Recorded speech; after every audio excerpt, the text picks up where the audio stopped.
आदाब नमस्कार, मैं वसीम अख्तर और आप देख रहे हैं द लीडर हिंदी। शरबतों के शहंशाह रूह अफ़ज़ा का नाम ही काफ़ी है। 100 साल बाद भी इसका दूसरा विकल्प तैयार नहीं हो पाया। ये और बात है कि कोशिशें बहुत हुई और चल भी रही हैं, लेकिन हकीम अब्दुल हमीद लाल कुआं की छोटी सी जगह में 100 साल पहले जिस शाहकार को ईजाद कर गए, उसे दूसरा बनाने वाला अब तक पैदा नहीं हुआ। आखिर रूह अफ़ज़ा में ऐसा क्या खास मिलाया जाता है जिसके पीने से जिस्म तरोताज़ा हो जाता है? वैसे रूह अफ़ज़ा अपने नाम का भी आईनादार है। हकीम अब्दुल हमीद साहब ने इसका नाम भी बहुत सोचने समझने के बाद रखा होगा। रूह अफ़ज़ा यानी रूह को तरोताज़ा करने वाला, जिसे अंग्रेज़ी में सोल रिफ्रेशर कहते हैं। दुनिया भर में इस शरबत को पीने वाले लातादाद लोग हैं, लेकिन इसका फार्मूला सिर्फ हकीम अब्दुल हमीद और उसके बाद उनके वारिसों को ही पता है। द लीडर हिंदी ने इस बेमिसाल शरबत के बनने सीक्रेट फार्मूले को लेकर हमदर्द के फाउंडर मेंबर मुफ्ती शौकत से दिल्ली के जामिया हमदर्द में बात की। सुनिए उन्होंने हमारे रिपोर्टर अमजद खान से बातचीत में क्या जानकारी दी है। हमारे साथ मुफ्ती शौकत साहब है। मुफ्ती शौकत साहब, रमज़ान मुबारक के अंदर रूह अफ़ज़ा जो है बड़े शौक से लोग पीते हैं। ये जो रूह अफ़ज़ा जो है ये आप लोगों को गॉड गिफ्टेड मिला, क्या उसका तोड़ नहीं निकल पाया आज तक का? किसी ने भी रूह अफ़ज़ा को कॉम्पिटिशन नहीं कर पाया। इसकी वजह क्या थी? ये तो खुदादाद सलाहियत है हकीम अब्दुल हमीद साहब जो है। आप एक बावड़ी है यहाँ पे। यहाँ पर वो जो है वो आते थे और दवाओं का खुद इन्वेंशन करते थे और उसके बाद अपने ऊपर ही ट्रायल करते थे। किसी जानवरों पे ट्रायल नहीं होता था, अपने ऊपर ट्रायल करते थे।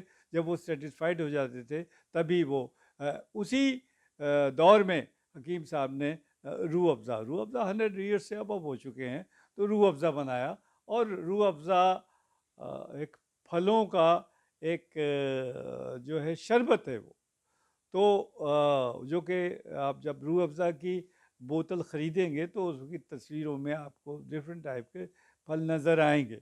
तो वो सारा जो है वो है। और उनका फार्मूला है वो सीक्रेट है, वो किसी को पता नहीं है। तो वो आज तक बहुत कामयाब है और दूसरे लोगों ने बनाने की कोशिश की, लेकिन वो कामयाब नहीं हो पाए। रूह अफ़ज़ा ही है। वो हमदर्द का जो रूह अफ़ज़ा है वो आज तक वही टेस्ट है जो 100 साल पहले था। 100 साल पहले की बात कर रहे हैं। दिल्ली के एक छोटे मकान से ये इसकी शुरुआत हुई। मतलब एक छोटे मकान से शुरुआत होने के बाद यहाँ तक मंज़िल पहुँची है।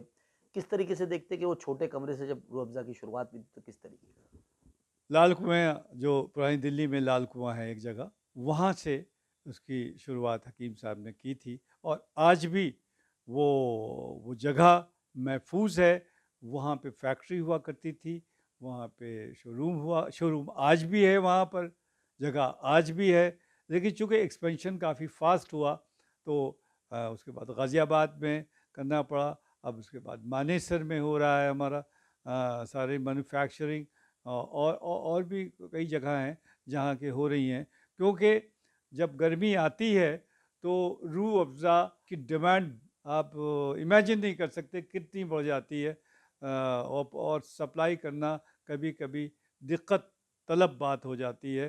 तो लेकिन हर एक को रूह अफ़ज़ा चाहिए। और हम लोग आई मीन जो भी कंसर्न डिपार्टमेंट है, इसका जो मैन्युफैक्चरिंग देते हैं वो हकीम अब्दुल हमीद साहब के पोते हम्माद साहब के बड़े साहबजादे जनाब हामिद अहमद साहब हैं।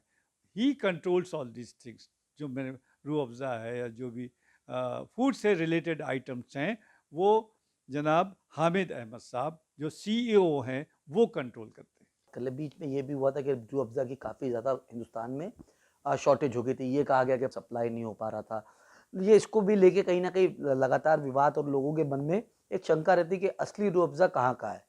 तो ये लोगों के दिमागों के अंदर चलता है कि ये पाकिस्तान से आता है या बांग्लादेश से आता है कि हिंदुस्तान में।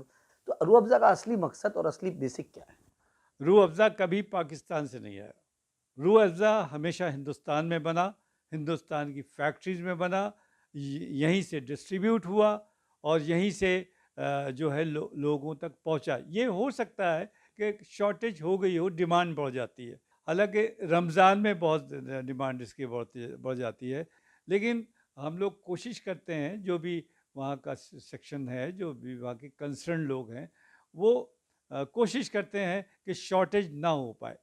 तो अब ये उसका तो मैन्युफैक्चरिंग बहुत पहले से शुरू हो जाती है, तब वो गर्मियों में आ पाता।